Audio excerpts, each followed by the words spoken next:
All right, hey, what's going on, everyone? Lance here from the Metallic Onslaught. Joe behind the camera laughing at me. Oh, I'm laughing at him. He's over there making. Do it again. Do the roots. It's double. Like the first interview I've done since my retirement. Actually. Double biceps. Yeah, I feel as if So. We're honored then. Well, please introduce yourself. My name is Mark Jindrak. I'm a former pro wrestler, and I still have one foot in the business, kind of. So I might make a comeback. So I can't say former. But I'm a former wrestler of 19 years. I wrestled 2 or 3 years with WCW, another 5 or 6 with WWE, and the last 12 years I was with Marco Corleone in Mexico City doing the Lucha Libre. So thanks for having me, and it's, like I said, I may be a little rusty. That's why I went back to the roots. In Mexico, this always worked. Me Espanol, and I'd be like, fuck it. Boom. Take that. That's all they want to see. So that's great. So tell us a little bit about how you actually got into the business. Were you always a fan of the business? It's such a crazy story. I'll be as brief as possible. Like, I was a fan, growing up, since those, like the Rock and Wrestling show and the cartoon, the big ass action figures, the Hulk Hogan, like the movie Rocky 3 with Hulk Hogan. Like, I was a big fan. I was a really big fan, and but then girls came along, and you just kind of, I don't know, you kind of put it to the side, and I got sports myself. I was a basketball player and stuff, and so I got away from it for a while. And fast forward, I was playing Division III basketball of close by here at Keuka College over in Penn Yan, New York. Amish Town, represent. So I went to school there for 2 years. In between my second and third year, a couple of my friends were graduating, school, and they started their careers down in Orlando. So they said, why don't you come and just chill with us for the summer? Drive our, you can help us greatly by driving the U-Haul, so we can drive our cars and stuff, and just get a job nearby, and hang out on the weekends, and when you go back to school. So that was the plan. I went to Orlando, and I got a job actually waiting tables at Denny's, SeaWorld Denny's, on right there in Orlando, Florida. So my friends would work basically all day and stuff. But what I did was I worked graveyard shift, okay, which basically allowed me to have weekends off. So when my friends were off, I'm off, have fun. I work, make money during the week at nights, which I like being a night owl anyways. So one night when I was working this graveyard shift, about 4 in the actually back it up, around 11 o'clock at night, these two guys came in. They were wrestlers. One was called Alex Wright, who actually, Das Wonder Kid. He was a pretty young, up-and-coming superstar at the time. Big push, yeah. And another guy named was Barry Houston. He was more of I hate to say it, a jobber, you know what I'm saying? He was a jobber. Enhancement. And what they were doing in town is in Orlando, they used to film the smaller secondary shows at Universal Studios. So they'd come every week and film it, like when you do Nitro and Thunder in WCW, and then they would do these secondary shows in Orlando, Florida at Universal. Saturday night. Yeah. So when these guys came in at night, we talked a little about wrestling, but it was always this thing, do you watch wrestling anymore? I'm like, I used to watch it back, Hogan, Junkyard Dog, blah, blah, blah, blah. He says, that's what we do. And it's like, oh, that's cool. And I'm not going to lie, like, I'm an athlete, and so I was looking at these dudes, and they came in, first of all, the dude had a sweet ride. His Cadillac was decked out. It wasn't a rent-a-car. Yeah. I was like, okay, this guy's a doof. And I could be making doof money, too. And I remember him talking to me in general. The guy's name was Barry Houston. You know what I'm saying? Yeah. Das Wonder Kid, Alex Wright didn't have much to say. But we ended up being friends later on. So I wrestled him a shitload of times. But yeah, Barry Houston told me about. He was like, man, you look like a strong kid. I told him I play basketball and stuff. But I always an influence of like an impression of like, I'm gonna play college after college basketball. I'm gonna at least play internationally somewhere. You know what I'm saying? Yeah. Just carry on being an athlete. But this guy was like, you should, give it a try, man. I was like, nah, I'm going back to school in September and blah, blah, blah. So what happened was they left. You'd think that was the end of them, nice to meet you, blah, blah, blah. It's like 4 in, and it's the dishwasher, the cook, and me. Basically 3 people, okay? There's nobody in the restaurant. All of a sudden, 2 kids come in. One had a Mets baseball cap, and I forget the other one. And the kid goes, can I get 4 quarters for $1? I said, sure. I opened the drawer. As soon as I looked up, there was 2 guns pointed at my head. 2 guns, straight up pointed at my head. Another kid came in and had a pipe. He said, give me the money. I was like, man, you get all the money. You got all the money. Just please don't. I said, please don't shoot. You have all the money. I just did it. I just stood like this. They took the money and they ran. As soon as they ran out and then they were gone, I was like, fuck, this sounds pretty cool. Yeah, hold up, that was fucking pretty badass. So, police come, I do the report, blah, blah, blah. And by this time, it's like 6 a.m. The manager, whoever came in, early, he said, just go home, relax, go home. And the plan was the next day, the cops are supposed to get with me. I'm going to try and help make a composite photo of the guy's head or face. So that was the plan. So I go home and I rush, and my friends just haven't got up yet. I want to run home and tell them, like, hey man, I just got held up, like, what the fuck? But they were still sleeping, so I was like, you know what, they work 16, 14, 15-hour days sometimes, like, I'm going to let them sleep. I went to the community pool in the complex we lived. Lo and behold, who's there fucking raising hell? Barry Houston, the wrestling guy that was trying to get me into wrestling. Barry Houston's there. He happened to have a girlfriend that lived in this complex. So he's not staying in a hotel, he's staying with her. They're in the pool getting rowdy. I go and hey, and I told him obviously what happened, and he goes, see how life is, man? He goes, it can change on a dime. He goes, just go and take the tryout, man. I'll pay for it. It's $300. You go to Landis 3 days. I'll tell you what to expect. He's better yet, what are you doing later today? It's 6 a.m. already. So I'm gonna get some sleep. The cops are supposed to come over around like noon or 1. I said, nothing, just chilling. And he's like, come to Universal Studios with me as my guest. And he brought me. He brought me. I met everybody from. I can tell you like clear as day, like my encounters with everybody. You know what I'm saying? Because it was like I never expected this. You know what I'm saying? One thing is I want to be a wrestler. And then I show up at wrestling. I'm here. Well, one thing, this was never in my cards. You know what I'm saying? Like, I knew wrestling, but the great thing was WCW at the time. All the stars that I grew up on: Kurt Hennig, Rick Rude, Bruce Beefcake, you know what I'm saying? Hogan, Macho Man, all of them, Bret Hitman Hart, were all in WCW now. So I go to this fucking thing, and I remember Booker T and Stevie Ray walking by me, and the guy Barry was introducing me. He goes, hey, his book, Stevie, this is my friend Mark. He's gonna be trying out the power plant. The power plant was the training facility. He's gonna be training. He was just speaking that into existence. He's gonna be training at the power plant next month. And I remember Booker T saying, "Don't hurt nobody, Mark. Don't hurt nobody." And I was like, "Fuck yeah, fucking A, not going to." I met Goldberg at the time. I think he was on win number 31 or 32. Like, he was on the rise, so he was cool. Nice to meet you, Mark. And I was like, fuck, man, this is cool. Like, I did know Goldberg, even though I hadn't really been into it. Then Big Show was there. Then I saw Kurt Hennig and Rick Rude right there, and like suits more in a valet, like more like a managerial type role.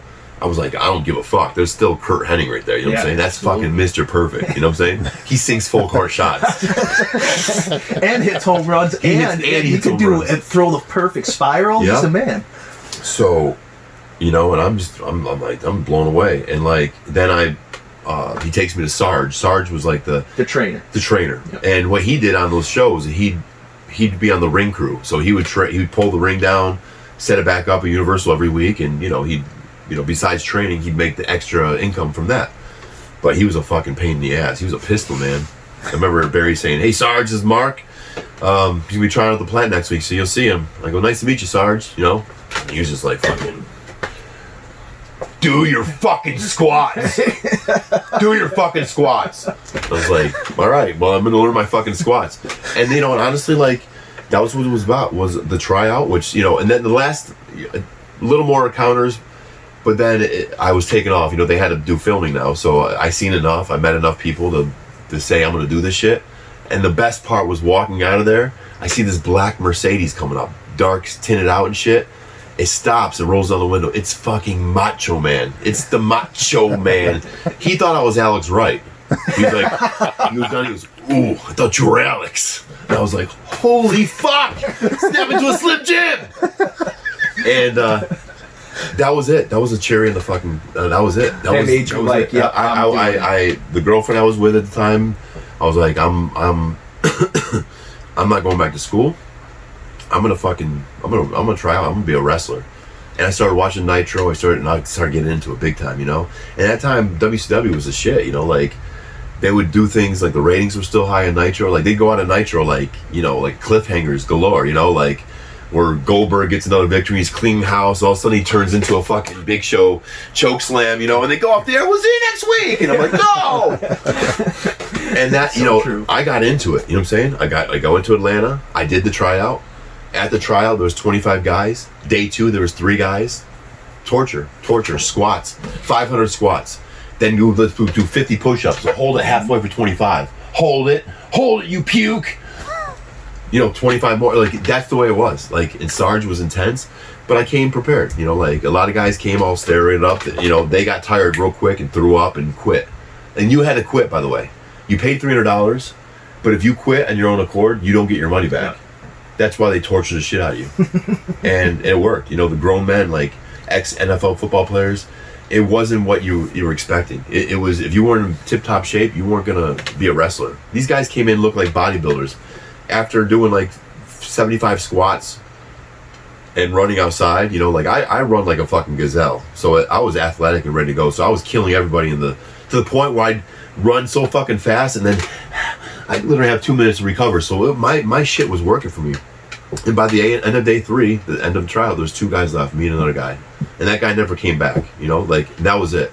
So then that was like step 2 of like, okay, like one thing is coincidence, I'm a spiritual guy, like, so, part of it, maybe it's a godsend, but like part of it is like, okay, this happened, but like, what now? You know what I'm saying? And then the what now is like, try it out. And I was 2 of like, 25 dudes, you know what I'm saying? Like that's, and only one went on to do it. So I was like, okay, I got something here. And then, just to fast forward a little bit, I got into the power plant, started going. What even gave me more luck, or godsend, whatever you want to call it, is when we were training at the power plant, one day, like Terry Taylor and a couple other WCW officials came in and they said, you, would you guys like to come on TV every Monday and Tuesday and be like TV security, be around the business, blah, blah, blah. And we got paid. Like, I got fucking paid. I was getting, if I went to Nitro or a Thunder, I got paid like even $250, but that's $250, $500. And I'm training, and I'm around these guys, where I can politic. I'm a master at networking, you know what I'm saying? That's where, but I'm also a 6'6" freak of nature in terms of an athlete, you know what I'm saying? So you put I'm going to create the opportunity for myself. I'll be prepared, and I want success, but I got to look for an opportunity. I created my own opportunity. So I got on the road, started going on the road, and now hanging with these guys. Like, after the shows and stuff, I remember shit, like Mr. Perfect at the bar, and he's like, come here, young man. And he used to fucking gargle Jack Daniels. He's like, if you want to be a fucking, put some real hair on your fucking chest, gargle this shit, then take it down. I fucking, but I fucking did it, man. Then I got cool with, it was like a compound, I got cool with Jimmy Hart, for example, okay? Strange ass shit. I'm still a nobody, okay? But like the things I would do, I would use my athleticism to like shine. You know what I'm saying? First of all, like I said, I had a really good body. So from looking at me right away, you're like, okay, this guy, he may suck at wrestling, but he's got $1 million body. You know what I'm saying? And then it turned into like something more, like I started like, we eventually got on TV. You know what I'm saying? We got on TV because WCW at the time was just struggling. Yeah. All those stars that I looked up to in WWE, like those were actually the stars that were kind of ruining shit. You know what I'm saying? Like, because they're high priced, guaranteed contracts, and so basically that was kind of like, that was kind of like the direction they were going. Like, just throw young talent onto the TV. You know what I'm saying? See if it sticks. Because at the time, WWF had the Kurt Angles coming up. The Steve Austin's coming into his own, the Triple H is coming into, like, all these stars, like the Hardys, you know what I'm saying? Like, I remember being, like, in various magazines, myself and Sean O'Hara, my partner, we were Rookies of the Year in 2000. But on the other side, WWF, the Hardy Boys were also Rookies in 2000, you know what I'm saying? So, like, we came from a great class. The only difference is, there in WWF, you learn how to work. In WCW, they're all about creating bodies and fucking machines, you know what I'm saying? Squats, push-ups, and it just became like that, but like I said, I wiggled my way back and forth, and when I made friends with Jimmy Hart, sometimes it has nothing to do with wrestling, like I actually was invited by Jimmy Hart in Tampa to play in a charity basketball game. It was me, the Backstreet Boys, 2 of the Backstreet Boys, radio DJs, and we played against the Tampa Bay Buccaneers. Now, not the scrubs Tampa Bay Buccaneers, and I can never, to this day, I never understood how they would allow this to happen. But the other team, Tampa Bay Buccaneers, at that time, this was like year 99, 2000, they had Warren Sapp, he was playing. Riedel Anthony, he was a starting wide receiver. Sean King was their quarterback at the time. He was playing. Another receiver, their first round draft pick, was playing. Their kicker, Martin Gramatica, he was playing. And then a couple more like so basically we were playing I was on a team with the Backstreet Boys and a couple wrestlers. But here's the thing, I came to that thing. Jimmy Hart invited me because, hey baby, you love the play basketball, don't you, baby? And I was like, I do. He's like, come on, mate, I'll get you a flight. They got me a flight. I go there. What's funny is there's two Backstreet Boys, two wrestlers. You know, it was actually Shane Helms and Shannon Moore from 3 Count. Yeah. They were there too, and I love those guys. They're my good friends, but they're not basketball players. You know what I'm saying? So I get there, they treat me like a scrub. I don't get a jersey. Everyone else has got jerseys. I'm like fucking scrubber. So we get in the layup lines. That fucking changed quick as fuck. That changed quick as fuck. They throw me the fucking ball in the layup line. I jump from like the dots and did some like LeBron fucking. And they're like, get Nick Carter, the fucking blonde hair get him a jersey! Get him a jersey! Hey, Mark, Mark? Get him a jersey! That was fucking game over. I ended up scoring 50 points that game. 50 points. I scored a fucking 50 points. My first 2 points of the game. Now, I'll get this too. Jimmy Hart would set this up, but Hulk Hogan, this was in Tampa. This was the Sun Dome in Tampa, I think. 10,000 people. Filled. Hulk Hogan ended up coming. He was our coach. Okay? First 2 points of the game. I'm a left-hander, right? Warren Sapp was guarding me. I drove baseline left. I did like some fucking ridiculous like reverse dunk. Beep. And like something happened. There was a pause after. I run back to the bench and Hulk Hogan was like, that was awesome, brother. I was like, holy shit. And I remember too, distinctively, I remember getting a Dixie cup of water, like I remember I threw the cup in and I see Nick Carter fucking drink out of the cup and he throws it on the ground, right? These girls are going fucking crazy. He goes over this, I pick up the cup and I go, he's like, I fucking, yeah. Fucking throw him that shit. Boom. Take it, bitches. There's your fucking water glass. Let me get back to scoring 50 on these clowns. But yeah, but the shit like that positioned me to the point where like that got me such on Jimmy Hart's good side that the next week at Nitro Thunder, my security gig, I brought a portfolio. Me and Chuck Palumbo, I don't know if you remember Chuck Palumbo. Of course. He actually has a show on Discover Channel. Right. We created this tag team called the Soul Surfers. We came out like board shorts and bands and we did that on the indie scene for a while. But that just that little thing, even though I was green as shit and he was green as shit, I got a dark match right away, like months into my training because Jimmy Hart, you know, I politicked. And sure enough, on the next like Tuesday taping or Wednesday taping, in some little ass hick town, like him and I wrestled this group called Disorderly Conduct. Oh, yeah, right. To the point where they fucking such jobbers that when they told them they put them over on us, like, hit them when you're finished. They didn't even know what the fuck their finish was. They didn't even have their finish usually is like 1001. Thank you, brother. That was their fucking finish. They couldn't even figure out what the fuck to do.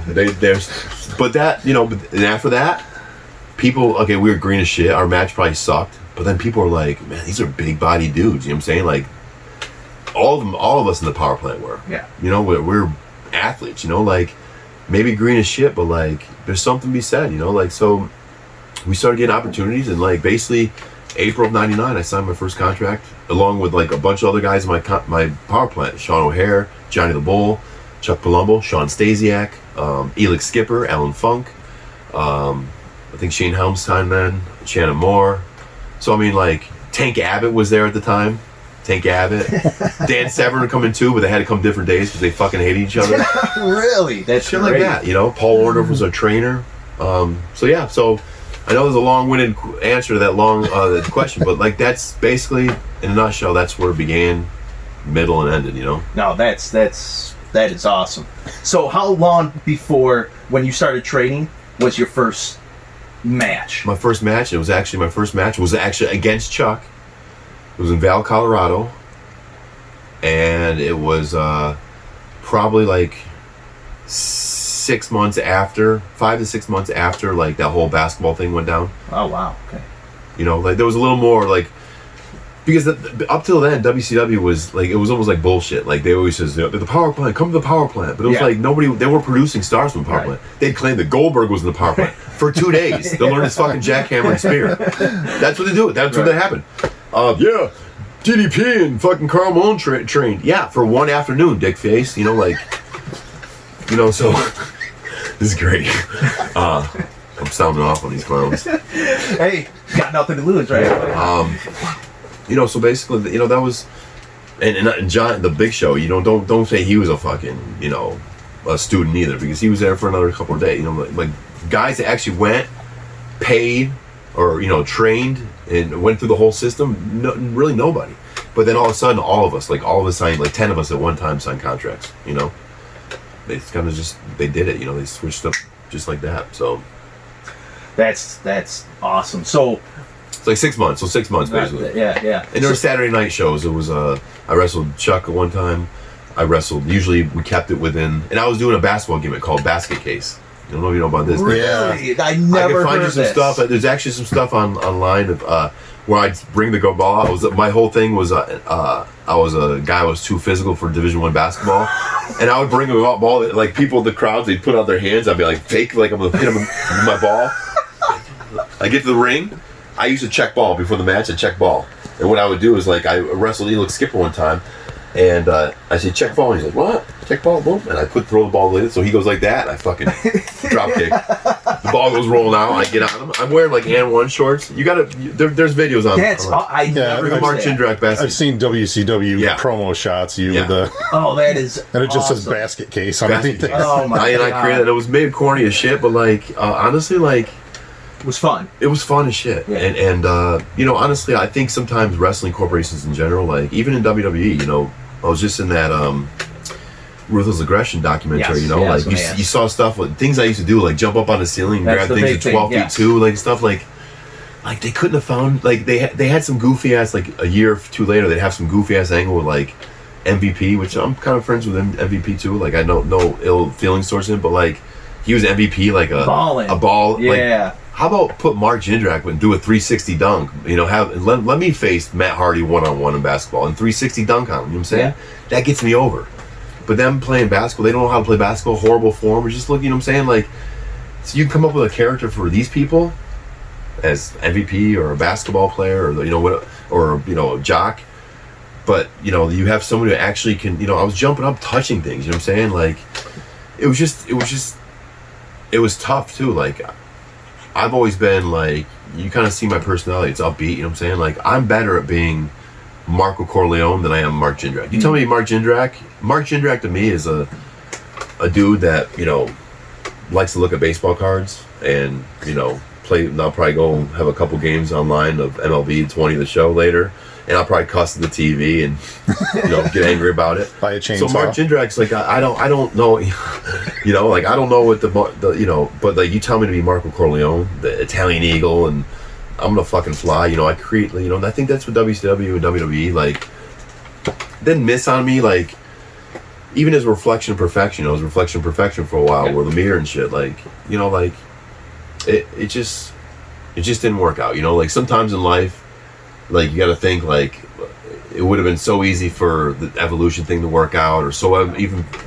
great for me and Garrison K to work as a tag team, but it didn't. You know what I'm saying?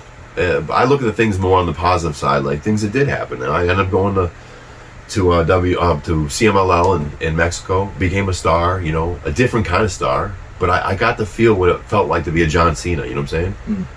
I wrote a book in Mexico. I was in novellas and TV shows, in movies, so I did everything I saw my best friends, like Randy Orton, you know, John Cena, I wouldn't say I'm best friend, but like he's the same type of dude as me. Northeastern boy, baseball card collector, you know, he collected back in the day. We used to play a game, me and John Cena, where we'd come up with obscure 80s names of players, back and forth all day. Like we'd be in the fucking line for airport, and I'd be getting my tickets, I'd be like, Andy McGaffigan. He'd be like, you know, Bo Diaz. And I'm like, you know, fucking, you know, Al Bunbury, you know, Oscar Gamble. You know, like we go back and forth with these obscure names, you know? And that's, you know, we play wiffle ball sometimes before Raw, or, you know, we play wiffle ball with, you know, like that was the type of kid dudes I hung out with, you know what I'm saying? Like Cena and Orton. Then later, like, Rey Mysterio and Eddie Guerrero when I was on SmackDown, you know, like, that just goes to like enforce my Latino roots, you know, like how I ended up going to Mexico, you know, like I just was experiencing everything that these people I rode with in WWE, the you know, the Rey Mysterios, the Guerreros, the Cenas, the Ortons. I was starting, when I went to Mexico, CMLL, I was starting to do the things they were doing, but I'm in Mexico, you know what I'm saying? And I started finding out that, you know what, everyone, for a long time, I looked at these cases and it's 5 + 5 = 10. 10's WWE. 5 + 5 = 10. But like all of a sudden I stumbled on the fucking 8 + 2, you know what I'm saying? I got the 10 without 5 + 5. I was thinking to myself, like, this Latin thing is kind of like, you know what I'm saying? And I reaped the benefits of it, you know what I'm saying? It was a perfect character at the perfect time. They were looking for a gringo character that, you know, was like kind of babyface. And although they pinned me as a Italian, which works, you know what I'm saying? Italian works, it's more flavorful, it's more Marco Corleone. As a Mark Jindrak. Mark Jindrak, I collect baseball cards.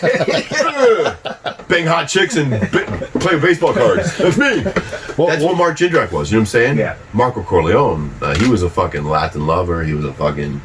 I used that in CMLL. They had that ramp. I would run. I'd use my athlete. I'd run and do that fucking super flying jump. Anyone who sees it. In fact, like after this whole ruthless aggression thing went on, they painted it to where like as if like after the decision was made, if I'm not an evolution, then my life went. I started doing crack cocaine and still collecting baseball cards. But what really happened was they didn't portray is I had a fucking the opposite. The opposite. Yeah. For 12 years, I was fucking. Yeah, I was fucking for 12 years. You were a top star. I was a sex symbol. You know what I'm saying? Like straight up, I was a sex symbol. Like on I went magazine places, covers, like magazine covers, TV shows, wrote a book. Yeah, I dated a couple like girls that were in the the scene, you know, actresses and stuff like that, and just like completely ate their lunch. You know what I'm saying? Because you were going against the norm now. You know what I'm saying? Like Vampiro was big in the '90s. He exploded in the '90s, but like now you're getting a guy who's, you know, not to toot my own horn, I was better looking, I was a better wrestler, I appealed more to the Mexican people, and that whole like athletic breed of wrestling, like a 6'6" guy doing planchas outside the ring, like Undertaker does that shit, but there's a fucking whole motherfucking Raw and SmackDown crew there to catch him. Oh, big fucking nuts, dude. Big nuts, Undertaker. I'm gonna jump out on 80 fucking people. Give me a fucking break. I did I said, hold my fucking baseball cards. I jumped in that shit. Jumped that shit on one person. To the point where like, you know, like that's what Lucha Libre taught me. Like I was super athletic, but now I was like super able to do these athletic things and not kill myself, you know? That's why like sometimes a run in WWE, another run, that's the only thing that kind of, that ruthless aggression thing that kind of made me a little somber is I went up to WWE headquarters and stuff and filmed that shit. I thought to myself, man, like I was 12 years in Mexico, but like I could have come back here. I could have, you know what I'm saying? And what if I was doing these planchas, you know what I'm saying, my new style in WWE, you know what I'm saying? Would I've gotten over then, you know what I'm saying? Now that I'm more confident and understand my character more, would I've gotten over more, you know, I guarantee I would have. And it's hard, it's a hard what if, but like that's a lot of my feelings that came from that whole ruthless aggression. But the biggest thing was I was out to prove like that I didn't die after not being in Evolution. Right. And that's why I started going online and posting all these like drop kicks and these planchas where it looks like literally like that's a trampoline. No, it's not a trampoline. I'll show you another one. It's a trampoline. No, it's not a trampoline, you know? You know, things are like I was changing the style of, not changing the style, but I was taking the style of Lucha Libre and putting it, attaching to my 6'6" frame, you know? At that time, too, like I came to Lucha Libre CMLL, the hottest character probably in a while was a guy named Mystico, okay? Who ended up being Sin Cara in WWE, which kind of failed miserably. Or Caristico, where the fuck his name is. Yeah, like man of 10 different names, but what happened is he was so hot that every Friday night in CMLL in Arena, Mexico, we would draw 10 to 15,000 people, and I'd always tag with him. So you'd have to see Mystico, but wait a minute, who is that fucking tall ass 6'6"? And at the point I was 255 pounds, rock solid, ripped, and drop kicking people like 9 feet in the air, and it was almost like I was showing off, you know what I'm saying? And the best thing about it is I didn't understand the political view of anything, you know what I'm saying? You get in WWE and you get in these fucking locker rooms in WWE. Yeah. Did I shake his hand correctly? Mm-hmm. You know, even though Triple H and fucking Shawn Michaels are talking, should I just interrupt? Hi, Triple H, I'm a fucking Mark. Shake my hand. Like that's the thing, the logicalness of the wrestling business. You know what I'm saying? When I went to CMLL, I'm not gonna lie. Like I'm straight up not gonna fucking lie. Like I was carefree. I was carefree. I would go and not even understand the language. I didn't understand any political strength or, you know, that like I can show you another thing too. There was one of the most popular Mexican wrestlers in the last 10 years named Dr. Wagner. Yeah. He slapped me straight. My first like real match in CMLL, he slapped me in the face. Slapped me hard as fuck in the face. And I gave him he goes, hit the ropes, which means we give you a tackle, right? I hit the ropes. Even though I'm 80 pounds heavier than him, I hit him with a tackle and he goes, he's playing the Hulkster roll on me. So, okay, not only is he playing the Hulkster roll, when he's doing this, he goes, hit the ropes again. Slap me in the face. I fucking hit those ropes. And I'll show you, you can go, Marco Corleone, top 10 moves, Marco Corleone. I think it was maybe move 5 or 4. It's the most brutal clothesline, shoot clothesline ever known to man. I shot clothesline him so fucking hard. Like, it changed, and that right there is why I got over Mexico, because I didn't give a fuck. And then when Silver King, his brother, was backstage, hey man, and Breaking goes, what? Why you hit him so hard? Why the fuck he slapped me in the face, bitch? You got something to fucking do about this, bitch? No, I'm sorry, Marco. Suck a dick, bitch. Rest in peace, though. He died like last year. So, my bad, I don't mean to go, sorry, Don, but like, that's the deal, you know what I'm saying? And I automatically started that, you know, politically just not giving a fuck. Like, I'm 6'6", 255 pounds. I fly. Bitches enjoying the shit out of me here. I'm more popular than... I'm going to be more popular than... And I started getting popular as fuck. Then I dated a couple, you know, celebrity bitches that I ended up dominating because I'm new shit. You know what I'm saying? Like, okay, they're a hot 5'8", big titty, big ass bitch. But there's hundreds, there's thousands of you here in Mexico. You know? But there's not any 6'6", 255-pound guys with 42-inch verticals. That's one of one, bitch. That's like my LeBron James rookie. One of one, bitch. And that's where I started taking over. Then you add that, magazines, add to getting little novella appearances and stuff. It was a dominant thing. The only thing that sucked about being so famous like that, I love feeling fame. I love being in the fucking spotlight. I got to know what it feels like to be a rock star for a minute, you know? Have any girl I want to walk into a bar and know I can bang you, no problem. I can bang you easy, no problem. Like that felt good. To be able to walk into a place, you know, and everybody, you get off a bus of all wrestlers, luchadors, and all these people are going towards you, Marco, and letting all these, that was me. The people passing by with Rey Mysterio, Randy Orton as your travel mate, Eddie Guerrero as your travel mate, that was me. Eddie, Ray, you know, Randy. And I'm here, oh, Jindrak, can I get a photo? Fuck you, Mark. Fuck you, Mark. No, that's Randy. I'd be pissed over that. You know what I'm saying? Like, but then I got to feel that. You know, I got to be that guy that I got to be the Rey Mysterio. I got to be the Randy Orton for once. You know what I'm saying? And I think that's the thing that kept me in Mexico. Why I never ever came back to WWE. I had a couple opportunities where I could come back to WWE. In fact, Vince McMahon actually gave me my job back on the spot. When I first started going to Mexico, I still was heavily friends with Ray and Randy. They came into town. They had a show in like Atlanta. I traveled with them. We got to talking. Just so happens that day, T was politicking for guys that got released months or before, saying we got talent. Like for example, Mark Jindrak. He just needs a character, or he needs it, like. And Vince McMahon happened to see me that day. He's like, "Oh, it's funny, He was like, commend what you're doing in Japan and Mexico, but I think you can make money here and be a star." And I was like, wow, like he told me to report outside of Atlanta, Georgia. It was almost like OVW, yeah. And then I started I saw superstardom growing over here because at the time it was like 4 weeks of Mexico, a week in Japan, a couple weeks at home. But I was noticing the Mexico thing kept growing. Every time I went, it kept growing more and more and more and more. Because wrestling was hot then, you know what I'm saying?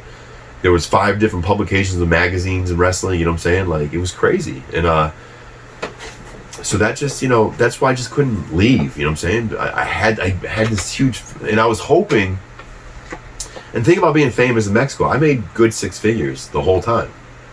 But I didn't make that kind of like $600,000, $700,000, $800,000 a year money where you can stack, you know what I'm saying? You can live comfortably off of 6 figures, like 150 or something. You can live comfortably off that. But like, if you have any kind of luxury in your life that after taxes, that shit's gone. And I pay taxes to the Mexican government, you know what I'm saying? So it was like, that just was like, I didn't come back to WWE because I felt as if I could still make it. Like, I was making it big, but there was another level to it, you know what I'm saying? I could have went one level higher. And that was beyond wrestling, you know what I'm saying? that would have had to be like a hit TV show, like, which, you know, those things are close, you know, they were like auditions, but like, it just didn't happen, you know what I'm saying? And it got to the point where like, the value of peso kept going down. I'm getting older. CMLL kind of sucked. I was working like 250 times a year, you know what I'm saying? Like, it just became too much, you know, like, and I got burnt out. And I made one trip back to the United States. I loved it. I showed my wife. And literally, we were back in the United States like 5 months later, you know what I'm saying? Like, so, but, you know, I have my regrets of not ever going back to WWE, but like I said, like, the Lucha Libre experience was something that I'll never forget. That's amazing. One of the coolest things too, back, I was watching some of your old stuff on the network, and it was really cool that they actually announced you from Auburn. Yeah. Yep. That's really cool. Auburn, New York. You actually, you know, did that. I mean, that's, you know, people I'm sure watching are like, where the hell's that? I rep my hood. You know, so, because typically before they always used to say like Atlanta, right? Sometimes, but then I kind of got out there, you know what I'm saying, where I could go to the video guy and say, hey, you know, I'm actually from Auburn, New York. Could you announce from there? And it's not a big deal. Sure. Oh, Auburn, New York. Thank you, Mr. Finkel. Never wanted to be from parts unknown? No. Fucking eat a fucking stuffed animal and shit. Garbage animal, you know? Missing link. Yeah. Yeah, right. So you also mentioned you've covered almost all my questions. He's answered. That's good. No, man, that's freaking awesome. That's awesome. So, but a couple things we didn't touch upon was some of your time in New Japan, which you kind of mentioned. And that was after WWE, right? Like you were saying. Yeah, right after WWE, yeah. With Mexico and New Japan. And Japan was cool. I went with Matt Morgan and Charlie Haas as my first. We got released in that same releasing. Right. We went to some dome show. It's just I didn't understand it. You know what I'm saying? I was lost kind of. And that's why Lucha Libre kept. You know, the money was good in Japan, but the tours and stuff. You start doing like the flip side. Remember, I'm in Atlanta. I'm living in Atlanta at the time. You know, like. Now, like I told you, I'd go 2 weeks, 3 weeks here, 2 or 3 weeks to Japan, you know, like, and then you got less because I worked with, after New Japan, there was another company called Hustle I worked for. They're a little more out there, you know what I'm saying? But here's what I was looking at. I'm on one side, I'm like, okay, over here, it's a 2 hour and 46-minute flight to Mexico. They're 1 hour behind in Central Time. 3,000 words in English and Spanish are the same, just the pronunciation is different. Right. I love the Latino girls, you know what I'm saying? Like, I'm single at the time, like, they're more into they're rowdy, they get hype, you know what I'm saying? I do my little Rick Rude shit. They're fucking screaming, you know what I'm saying? And then on the other flip side, I'm over here, strong style. I've never been like the strong style. I've been a glider, you know what I'm saying? I fly, I drop kick, I'm graceful. I'm not let's shoot, let's fucking shoot. You know, the 12, 13 hour flights, you know what I'm saying? That's if I wasn't zanned up, I fucking would hate life. Yeah, that's brutal. You get there and your system's messed up for like 2 or 3 days, where you're waking up at 2 a.m. for no reason, or 5 a.m, like, or you're getting tired, drowsy. You just woke up and you're getting drowsy at 1:30 in the afternoon. You know, like, that sucked. Being away from home, you know what I'm saying? Like, the language barrier, can't communicate. I got lost at least 2 or 3 times. Every time I didn't want to go to one of those sponsored dinners, but, you know, in Japan, some rich guy's always putting a sponsored dinner, and you're like, I don't fucking just want to go home and sleep. I don't want to go to these fucking... And you try to go off-road, get you lost real quick. I've many times where I was in fucking lost-ass neighborhood in fucking Tawihouse, Japan. I'm like, Hotel Fornos. Hotel Fornos. They're like, what? I'm like, fuck. I'm lost forever. Everything was lost in translation. So it got to the point where, you know, I love the Japanese people. I love the culture. I love the cleanliness. You know, they're so well kept, well ordered. You know, so orderly. Very much respected in the wrestling. They got their shit together. You know what I'm saying? But on the other side, I just love the wildness of Lucha Libre. You know what I'm saying? Guys passing around a bottle of tequila before a match, you know what I'm saying? Marco, drink a little like almost every single time I wrestled in Mexico, I would drink a shot of tequila, as everyone else did. It never came up during the matches, right? No. Like, that's good. It never it was one shot. You know what I'm saying? Yeah. That it was like customary. And anyone who says they didn't do this shit, then they ain't lived the lucha experience. So CMLL was probably your best company to work for. I mean, we didn't do this shit in front of the officials and stuff. You know what I'm saying? Right. Easy to say it now, but they're not stupid. They know. You know what I'm saying? Yeah. They know. But I never ever was a problem. Like I was a very good, employee with them, and I liked them. You know what I'm saying? To the point where they liked me so much. Like anyone who ever jumped ship, I went to AAA for 1 year. I don't know if you saw that in my rundown. Like I was in CMLL from year 2006 to about 2009. 2010, I was in AAA. I jumped ship secretly on a pay-per-view. And I came back to that never happens. But I was so good with CMLL. I was such a good employee that I ended up got to come back. And wrestlers don't get to come back. Once his boss, and he was Senor Alonso, God rest his soul, he died last year as well. Once you're gone, you're gone. You know what I'm saying? He always said, you say, that door is easy to leave, but that shit's hard to get back inside. You know what I'm saying? And it was. I had to wait I automatically made a mistake, AAA. It actually was not even affiliated with a wrestling company for about 1.5 years in Mexico. So I was in Mexico, not even really wrestling. I was doing acting and stuff, and you had to have your work visa with somebody. So I wasn't working with CMLL. I wasn't working with AAA. I had my work visa under Blue Demon Jr., the wrestler. Wow. Which here's an even better story, for you fucking diehard lucha fans. As you know here, the mask, nobody understands the culture of the mask. Right. Which usually so fucking crazy is when I go to these, if I went to independently by myself to these immigration departments, you wait in line for hours, you sit down for hours, it's a fucking long process. When I signed up with under Blue Demon, he took me straight there with his mask on, walked into a federal building with his mask on, walked me behind the desk pretty much with his mask on, got done with the process, literally all the paperwork, in 15 minutes with his mask on. I'll think to myself, if you walk into a federal building in the United States with a mask on, you're probably gonna fucking get stop what you're doing. Something's happening. You know what I'm saying? Instead, this guy walks in, everyone's fucking marking out oh, he could have been fucking blue terrorist and blew the fucking place up. Could have been Eric Bischoff. Difference, huh? Could have been Eric Bischoff. Yeah, so that was crazy. So for a while I was even wrestling in Mexico. That's when I excelled in acting. You know what I'm saying? So when I came back around to CMLL, even though CMLL wasn't as hot as it was in Mystico 2006, now it's 2013. I'm here again, 2012. I had, even though this Lucha Libre wasn't as strong as in Mexico, but I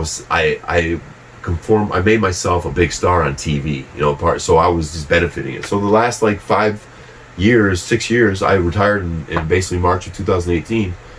The last 6 years of my career there were solid, you know what I'm saying? That's when I met my wife as well, settled down, we had a baby, I started developing more that's when I did shit write books. That's when I did, so basically, I loved my experience there. It's just, the only regret I have is maybe what if WWE. But other than that, I mean, I commend myself. There's not a day I go by that doesn't think I wish I was in Evolution. Tomato, tomato, potato, potato. You can look at things in different ways. You know what I'm saying? If I would have been in Evolution, maybe I wouldn't have met my wife or had the kid. Right. It's there's so many fucking, if I was in Evolution, maybe I'm just fucking buying graded Jordan PSA 10 rookie cards like nothing. And I don't get 17 years later when I buy a collection in Auburn for $3,000 and get some fucking treasures out there, I don't have the same level of fucking enthusiasm. So, you always say there's two sides of the spectrum. Absolutely, yeah. But, I just I enjoy my time there in WWE. I enjoy my time in wrestling, period. You know what I'm saying? I can't look back and say there was one situation where I was like, man, it sucked. AAA was probably the worst, but it was, my friends were there, you know what I'm saying? Yeah. I had friends there and stuff that I wrestled with, so it really didn't matter, and I was getting paid there too. I was getting paid pretty good. Just coming full circle, where I stand now, you know, I appreciate the opportunity to do these like interviews and stuff, because that's what kind of like, after the ruthless aggression thing, I had that stigma of like, hey, I didn't fucking die after not being in Evolution, you know, just because I didn't put the black suit on with Triple H, you know, and that's why I started like, you know, politicking. Like I'd put videos of, like my drop kicks and shit, like ridiculously high drop kicks. It was getting like views of like 170,000 views and, you know, 8,000 retweets, and like, you know, people like big time wrestlers, like I thought John Layfield and a couple other people retweeted like, holy fuck, you know what I'm saying? Guys like John Layfield who wouldn't have put me over back in the day, you know what I'm saying? So that kind of felt good, you know, or like certain people stepping up and saying, man, this guy was, you know. And then I fucked around and challenged Triple H to WrestleMania 36, and people were like, that got more. They came out that video where he was going, I told Vince he's not a good fit. Vince said, yes, he is. He's a good fit in the group Evolution. And he said, no, I'm not. Me and Rick were, and that's a whole other story. I got some. You know what? And that was the whole thing. And that was the thing where they spun in the ruthless aggression thing. That was kind of whack. Triple H said that me and Rick decided it. Rick was not on board. That was the problem. The problem was, I'll be straight up with you. Triple H, when the Evolution thing was set for me, Orton, Flair, and Triple H wanted to take us like on these little road trips, like when we'd go between our little loop, you know, they'd fly house show, Raw. We traveled together. He'd rent a Lincoln Town Car. He would drive. Me and Orton would be in the back, Flair in the passenger side, and Triple H driving. His idea was to talk X's and O's of wrestling, you know what I'm saying? Well, the hot tag, you know, the hot tag comes and the baby face is selling. They're like, now he's going over this shit, right? And me and Orton back there in the back of the car, like fucking thinking about what chick we're gonna hang out with tonight, and like he's telling me about, you know, Triple H talking about. The difference was Randy Orton was a third generation wrestler, you know what I'm saying? It's almost written that it was in his blood that he's gonna be a star. Well, I was just like Mark Jindrak, first generation wrestler, and kind of like I haven't proved myself yet, you know what I'm saying? So we fucked around a lot, and it wasn't about Ric Flair. Ric Flair was on board with the Mark Jindrak, Randy Orton train, you know what I'm saying? Like, our conversations would go from, it would backfire on Triple H. He'd rent a town car so we could go from town to town, and he would basically want to talk X's and O's, but X's and O's got turned into like Marco, Randall, like you know, Ric Flair, Marco, Randall, what girls you got tonight? Woo!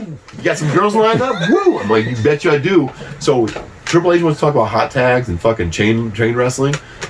Flair ended up wanting to talk about fucking the party scene, you know what I'm saying? I just met these girls from the radio station last night. You need to get on them, boys. Come on, woo! Like, he'd fire up. That's Flair. He'd call me Marco and Randall. He'd call him Randall. Marco? Randall? All you guys like a brother. Do it. I want pictures on the cell phone. And I want them tomorrow. So we would go and actually get pictures on the cell phone and show all the boys. Triple H, you dipshits, you guys give me a fucking rape charge. You know, like okay, China. Okay, keep fucking China, dude. You ain't fooling nobody with your Stephen Man shit. You fucking China, dude. Lay off me, dog. And that's what happened. His little fucking X's and O's got turned into like complete like fuckery and Ric Flair was part of the fuckery. And he didn't want to admit it. Me and Rick talked. You and Rick didn't talk. It was me, Rick, and Randy talking about like, we gotta lose this clown. Let's go to the fucking strip club and lose this clown. Fucking goody two shoe. To the point where like, and I don't mind saying this, like, me and Randy Orton had a fucking game one time we played, okay? Triple H's real name is Paul. Right.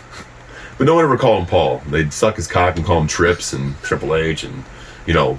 But the only one who called him Paul was his good longtime friend Kevin Nash, who's a fucking, love the guy. Love Kevin Nash. On tape, he's one of the coolest fucking wrestlers all time, period, that I ever met. Cool shit. But he'd always be, you know, when he came back with NWO for a while, he'd, you know, we're all in Raw, and he'd call Paul, like Paul, Triple H Paul. Hey, Paul. How you doing, Paul? We're good, Kev. Well, cool, Paul. So me and Orton being fucking like mentality of a 2-year-old saying Paul. I said, I bet you I can fucking say Paul on this fucking Lincoln Town Car ride more than you can say Paul. We'd have competitions who could say Paul more. And I'd slip it in like, okay, here's Sarah, Paul. X's and O's. You know, and I fucking get it out and like Orton's looking like It's like, I think I won 3-2 in the car ride. One of the car rides, I said Paul 3 times. He said Paul twice. Paul. Okay, Paul. Quick scenario. Hot tag. Babyface is good. It was fucking hilarious. Hilarious. And, you know, like, for Orton, like I said, it was written, man. His talent is fucking God. It's in the blood. You know what I'm saying? It's in the fucking blood. It's just the way he does things in the ring, the way he is with the ring. You look at his dad, you look at his grandfather, he's just like that. He's not the fucking flashy, like, I'm gonna, you know, the hand slap and stuff, you know what I'm saying? He's more like grab a hole, be vicious, get character over, but you know what I'm saying? Like, so he was already guaranteed a spot, you know? And then the other thing I had a problem with was that ruthless aggression thing was, while I'm sounding off, is Batista afterwards. You know, he tried to take the tough guy route, like, no, it was never his position. Yeah. It was mine to lose. Oh, no, it wasn't. No, it wasn't. It was mine. I lost my position. You lost your position because, you know, he was acting like this was always. No, it wasn't. At one point in time, you were blowing your fucking tricep out like it was a habit. You know what I'm saying? Like, when he came in, that's exactly what happened. Blow it out again. Yeah. You know what I'm saying? Like, yeah, that was me the whole time. It was, yeah. No, it wasn't. You know, and I like Batista. He's awesome, and he did great with what he was given. You know what I'm saying? But like, I always wonder, you know, it could be a what if. What if I was in that position? You know. So maybe I own this fucking place for now. I own all these cards. Leave, dog. How much you want for the whole place? You know, but yeah. So that's, you know, that's it. Joe, you got anything? Yeah, let's have some stupid questions now. Yeah. So I'll just rattle them off. Favorite person to wrestle? Favorite person to wrestle? Let's see. Favorite person to wrestle? That would be anywhere, like Mexico? Yeah, anywhere. Ultimo Guerrero. Favorite person to not like to wrestle? The brothers of Universo Dos Mil. He's dead now. Which I have a lot of respect for him. And just and the guy named Mr. Maniabla too. You know what I'm saying? Like, these guys that do these frog splashes that they do frog splashes when they do 5-star frog splashes when they're 220 pounds and they're young, but now they're 360 pounds at a 38-year-old man, and you're taking the fucking you know. Don't kill me. So you'd have to know wrestling in Mexico. Mr. Niebla and Universo Dos Mil. Just stiff dudes. Better company to work for? WWE, AF, or WCW? WWE. Nicer person, Vince, Bischoff. I really never even talked to Bischoff. Really? Never even really talked to him. Well, it was kind of like end when he was leaving. We were more like Vince. I'm more of a Vince Russo guy. I'm a Vince Russo guy. Oh man. No, but that's who gave us the opportunity. You know, that's why I can never go against him, because he threw us on TV the last 6 months as Natural Born Thrillers. And yep. Yeah, that's what I was going to ask about that. Was that a good experience too? There was like 1 million of you guys. We were green as shit, but it was 1 million of us. But like, think of going to a new school for the first time. You know, you guys get to go hang out together. You know what I'm saying? You, and then you got another boy of yours. You guys are going to school for the first day. It's a lot easier when you got 2 or 3 boys with you. In our case, we had all these guys we trained with every day. We all had the same vocabulary, the terminology, same inside jokes. So it didn't really change. You know what I'm saying? In fact, we got a lot of heat because we're just young guys and we were just having fun. You know what I'm saying? And you see all these, you know. Because they gave you the tag belts. They tag belts right away. September, I think, 17th, you know. What was the leader? What was the guy that was the commissioner? Mark Sanders. Mike Sanders, yeah. That's right. Good friend of mine. He actually was, his problem was he got too tied up into the political thing, you know, like he'd get bad reputations for like it would stick with him, you know what I'm saying? Like, we all got bad reputations. Didn't shake his hand, or not taking it seriously, or not getting in the ring before them, you know, like stuff like that. But like, the difference was, if everyone said, okay, Jindrak, O'Hare, Palumbo, and Stasiak, bad attitudes. Mike Sanders, bad attitude. You know what I'm saying? WWE at that time, they can overlook things when you're 6'6", 255 pounds with a 12-pack. You know what I'm saying? Mike Sanders, although he was a great mouthpiece, his name was above average Mike Sanders. You know what I'm saying? Mm-hmm. He was just above average, 6'1". You know, he's a little bit big, decent wrestler. You know what I'm saying? Like, so, yeah. But Mike Sanders, he was really good. If he didn't get caught up in that political shit on the mic, I felt as if he was smooth as could be. Yeah, I was watching videos of you guys, And I didn't even remember who he was. I texted Lance. I'm like, who the hell's Mike Sanders?